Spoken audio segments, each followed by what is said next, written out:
pas l'intention.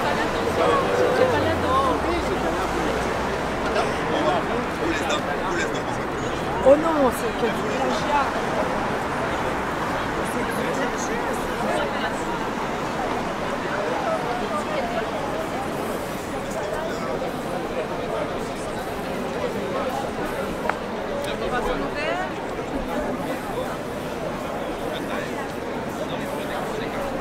Alors, cette action, qui est une manière de piquetage, de rassemblement pacifique, est faite suite à l'envoi d'une lettre. Alors, c'est une action qu'on veut à plusieurs étapes progressives. Alors, la première a été celle de deux médecins, René Lavigueur, Robert Béliveau, qui font partie de Réinfo COVID Québec, qui ont écrit une longue lettre. Ça leur a pris vraiment beaucoup de temps à mettre tous les arguments en place avec toutes les sources pour envoyer au Collège de médecins, à l'INSPQ, au ministère, en fait à tous les interlocuteurs, leur demandant de stopper la vaccination pour enfants, comme dans d'autres pays du monde, avec tous les arguments à l'appui, une lettre très, très bien sourcée. Alors, cette lettre-là a été envoyée, a été relayée par des commentaires plus ou moins, je dirais, vraiment des commentaires de bon niveau là, dans le Journal de Montréal. Et là, dans un deuxième temps, on s'est dit, on va venir devant le siège social ici, pas le siège social, mais les bureaux du Collège des médecins. Vous pouvez même montrer que c'est dans cet édifice en arrière de moi. Ils sont à l'étage. D'ailleurs, anecdote, à l'étage, juste au-dessus d'eux autres, on retrouve les bureaux de McKinsey, la firme conseil qui a pratiquement géré la crise en sous-traitance pour le gouvernement du Québec. Alors, ils ne sont pas là aujourd'hui, mais c'est pas grave. En fait, nous, on vient symboliquement montrer qu'on a envoyé une lettre et qu'on aimerait avoir réponse. Alors, d'ailleurs, cette semaine, les médecins en question, je rappelle qu'il y a aussi 19 signataires, autres médecins et scientifiques, ont envoyé une demande là, très simple au CMQ d'échanger avec eux, de venir pacifiquement, à partir de la lettre, échanger sur ces sujets-là, sur la vaccination des enfants essentiellement. Alors, c'est René, Robert, plus Bernard Massé et Patrick Provost, qu'on connaît bien aussi. Donc, des gens extrêmement compétents pour échanger. Encore là, c'est la politique de la main tendue. Est-ce qu'on peut venir discuter avec vous? Et là, ici, on fait une démonstration aujourd'hui et demain pour montrer que, simplement, pacifiquement, cette action-là a été faite et on attend une réponse. Si jamais tout ceci n'aboutit pas, on pensera à, je dirais, des actions plus radicales pour aller toujours dans le même sens, c'est de stopper la vaccination auprès des jeunes enfants. C'est ça l'objectif. Le rôle du Collège des médecins, c'est la protection de la population. Alors, c'est un ordre professionnel et il protège la population en surveillant aussi l'exercice de la médecine par les médecins au Québec. Essentiellement, c'est ça. Évidemment, cette manifestation s'inscrit dans tout ce qui est arrivé dans le contexte de la pandémie universelle, mais nous, le point sur lequel nous insistons, c'est la vaccination des enfants, qui n'a aucune base scientifique. Le vaccin n'est pas un vaccin comme les autres, n'est pas un vaccin.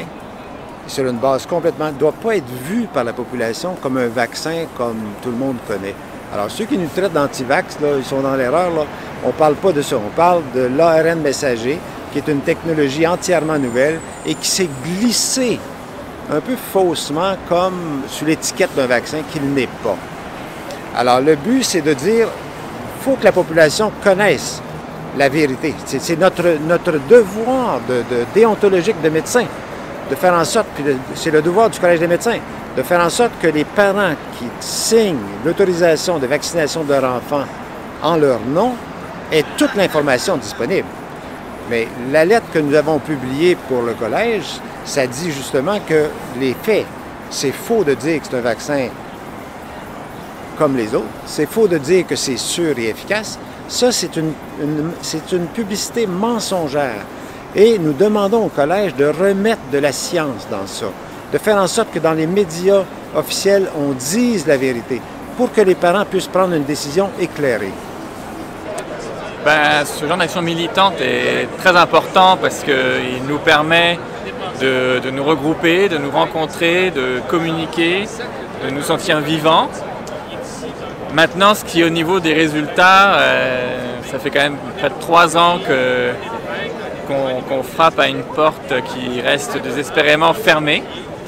Et on espère toujours, on espère qu'on sera entendu. On ne demande pas grand-chose, on demande une rencontre avec des gens de la santé publique, avec des gens du Collège des médecins. On demande un dialogue, une rencontre ouverte et respectueuse, hein, pas plus que ça. Là. Déjà qu'on entame une réflexion, quelque chose.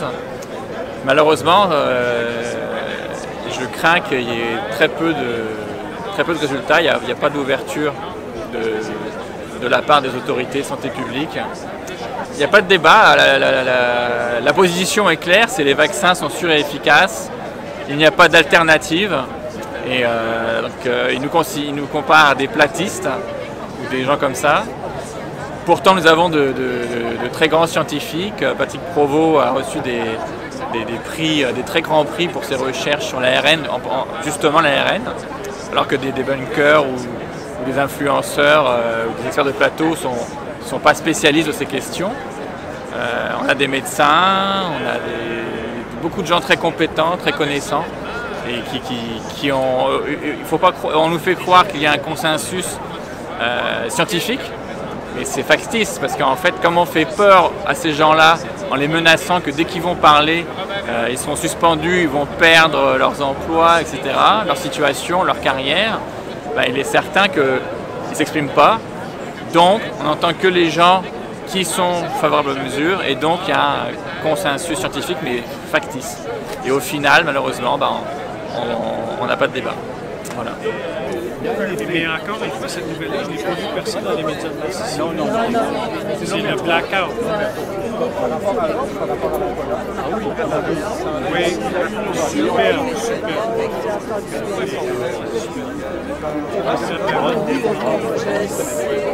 Bien, très brièvement, ce que j'ai envie de vous dire à tout le monde qui sont venus ici aujourd'hui pour manifester un appui à la lettre ouverte qu'on a écrite au Collège des médecins du Québec, c'est que il dépend de vous tous de faire entendre votre voix pour que ce message se répande le plus largement possible à tous nos concitoyens et se rende finalement aux oreilles des gens qui dirigent nos institutions de santé publique ainsi que nos institutions politiques pour qu'on sorte de ce cauchemar et de ce discours surréaliste d'une gestion complètement non avisée, pour être gentil, de cette crise sanitaire. Il faut arrêter les frais. Et plus tard, on attend pour faire ça, plus entre-temps, on va faire des dégâts. Arrêtons les frais. Voilà. Bien, merci d'être là, premièrement, pour montrer des images, pour témoigner de la présence des gens qui sont là, qui croient encore que c'est important d'avoir un consentement, un libre, éclairé, avec ce que ça procure, mais avec ce que ça donne comme impact également. On n'est pas nombreux, mais le message va se rendre quand même. Il y a des gens qui passent, il y a des gens qui s'interrogent, il y a des gens qui voient ce qui se passe. Et puis, il faut témoigner de ça. Il faut envoyer les images à la grandeur du Québec pour dire aux gens, il y a des gens qui se lèvent, il y a des questions qui doivent être posées, il y a des actions qui doivent être faites. Et surtout, on doit respecter des principes de base. Et puis, ce rassemblement-là fait suite à la lettre que 19 experts, 19 médecins ont envoyée, entre autres au Collège des médecins, qui est présent ici. Alors, un centre décisionnel quand même important pour le Québec. Et puis, ben, moi, je suis ici pour soutenir les gens qui se lèvent et témoigner et envoyer des images partout pour qu'on puisse dire, nous, on se lève et nous, on témoigne de tout ça. Voilà. Il y a 19 médecins qui savent de quoi ils parlent, qui ont décidé de mettre sur papier leur position par rapport à la vaccination et aux mesures actuelles. Ces 19 personnes qui ont étudié, ces 19 personnes qui ont en charge le corps des patients chaque jour de leur vie. C'est des personnes qui doivent être écoutées. Même s'ils se trompent, ils doivent être écoutés. Et je crois que ce serait une erreur que le gouvernement ne prête pas attention à ça. La réponse molle qu'ils ont reçue, ça ne peut pas fonctionner comme ça. Donc nous sommes là pour apporter notre appui et notre soutien parce que la question est une question importante. Et quand 19 personnes qui savent de quoi ils parlent décident de parler, on doit les écouter. Merci beaucoup. Premièrement, je suis convaincu que toute la question de la vaccination des enfants, c'est pas justifiable en face là, de la dangerosité du virus, de la COVID pour les enfants et de tous les effets secondaires qui se manifestent. On a un nouveau rapport des États-Unis qui est terrible, les effets sur les enfants. Puis là, lorsque j'ai vu qu'il y avait 19 spécialistes ou experts qui avaient envoyé cette lettre au Collège des médecins pour qu'ils observent leur serment d'Hippocrate, qu'ils se lèvent pour le bien des enfants. J'ai dit, bien, c'est certain que je vais partir. Je suis parti de Drummondville, puis j'ai dit, je vais venir ici et je vais soutenir leurs efforts, leur dire qu'on les apprécie, leur courage, leur intégrité et leur désir de vraiment garder une bonne conscience envers un serment que tous ces professionnels-là ont fait et qui veulent rappeler à l'ordre des médecins qu'ils doivent eux aussi prendre position. Donc on espère que ça va avoir un impact nécessairement. On sait que la lettre a été reçue, il y a eu une certaine réfutation de la lettre, mais on espère qu'encore une fois, le fait de voir ces gens-là, ça va toucher la conscience de certains et qu'il va y avoir plus de médecins qui vont se lever pour ce qui est bien, ce qui est juste. Et nécessairement, on veut appuyer cet effort. C'est important d'être présent. Et ces docteurs-là se sont levés. Ils ont signé une lettre, malgré les pressions qu'il y a eu de ne pas le faire. Certains sont à risque de perdre des licences, mais ils se sont levés. Et le Collège des médecins n'enlève pas leur licence, d'ailleurs. Alors, ils leur ont répondu qu'ils allaient s'en remettre au ministère de la Santé et des Services sociaux. Même si le Collège des médecins veut s'en remettre au MSSS, sachez que chaque médecin, docteur, a une responsabilité de protéger les patients. Il y a un code de déontologie qui existe et qui doit être respecté.